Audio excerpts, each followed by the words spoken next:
Bom, em vez de eu simplesmente te dar uma lista de versículos ou uma interpretação pronta, vamos explorar isso juntos com calma e honestidade, como quem quer entender de verdade o que o texto bíblico diz.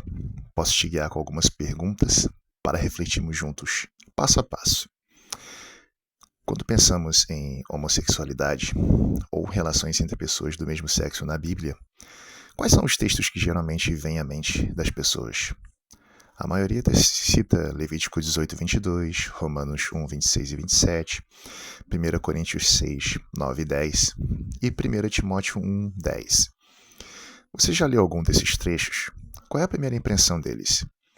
No Antigo Testamento, Levítico 18, 22 e 20, versículo 13, o texto fala especificamente de relações sexuais entre homens.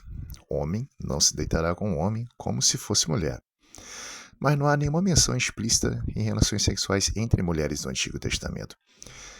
Por que você acha que o texto hebraico focou só no ato masculino? Será que é no contexto cultural, sacerdotal, pureza ritual, proibição de práticas de culto pagão, influencia o porquê dessa ênfase? O único lugar onde essas relações entre as mulheres aparecem de forma mais clara é Romanos 1, 26.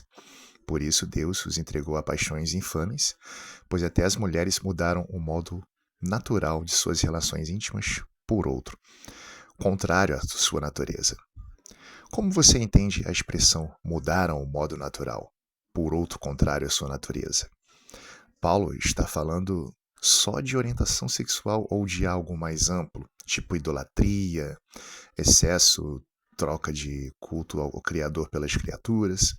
Veja o contexto de Romanos 1, 18, 32, quando Paulo escreveu a lista de 1 Coríntios 6, 9 e 10 e 1 Timóteo 1, 10.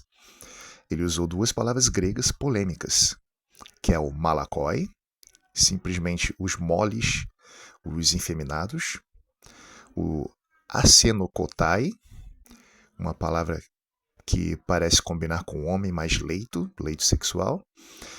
Os estudiosos discutem muito se asenokoitai se refere especificamente à homossexualidade consensual de hoje, ou se tinha em vista práticas da época como pederastria, relação adulto-menino, prostituição cultural ou exploração. O que você acha que muda na interpretação se for uma coisa ou outra? Uma pergunta mais profunda ainda. A Bíblia condena toda e qualquer relação homoafetiva, inclusive relacionamentos monogâmicos, fiéis e amorosos entre duas mulheres adultas, com a mesma clareza e peso como quem condena, por exemplo, adultério, incesto ou bestialismo? Ou será que poucos textos tocam mais em questões de idolatria, violência sexual e desordem do que em orientação sexual, como entendemos hoje? Por fim, se amanhã você encontrasse uma cristã lésbica que amasse Jesus, estuda a Bíblia, ora, serve na igreja e vive um relacionamento fiel com outra mulher, como você usaria a escritura para conversar com ela? Que textos você traria e como explicaria o peso deles? Eu acho que essa parte da novela ficou um pouco mais reflexiva porque as novelas são muito apelativas.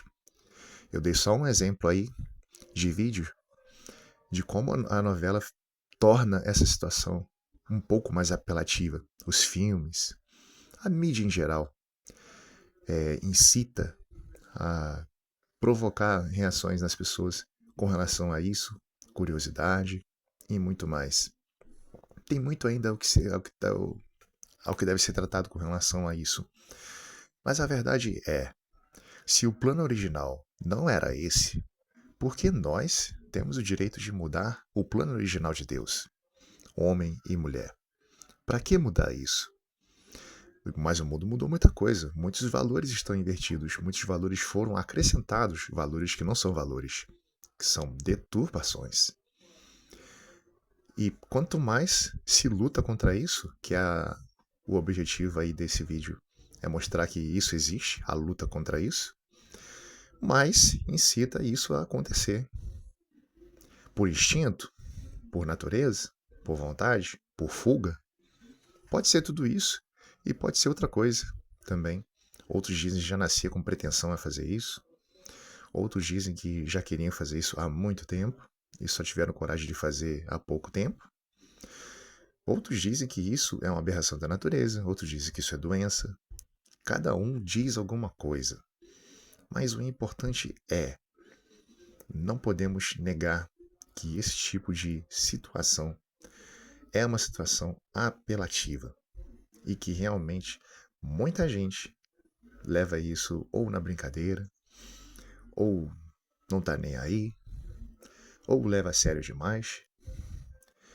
Cada um com sua opinião, cada um com seus anseios, cada um com as suas divergências, convergências e insurgências com relação ao assunto, que não só pesa bastante com relação à mulher que vai sofrer muito preconceito, que vai ser alvo de bullying, chacota e tudo mais, como para o homem, mas eu acho que para a mulher pesa um pouco mais. Porque desde o começo dos tempos, a mulher sofre bastante com a, o sofrimento, a escravidão, com o valor baixo no mercado de trabalho. Então, quer dizer, tudo isso implica em muito sofrimento. Por isso que a orientação de Deus não era apenas não mudar o plano original, mas evitar que as pessoas se metam em coisas que não precisariam se meter. Mas muito pode ser discutido, cada opinião é válida, vamos trabalhar sobre o assunto e vamos fazer isso de forma muito tranquila, ok? Valeu, obrigado por assistir.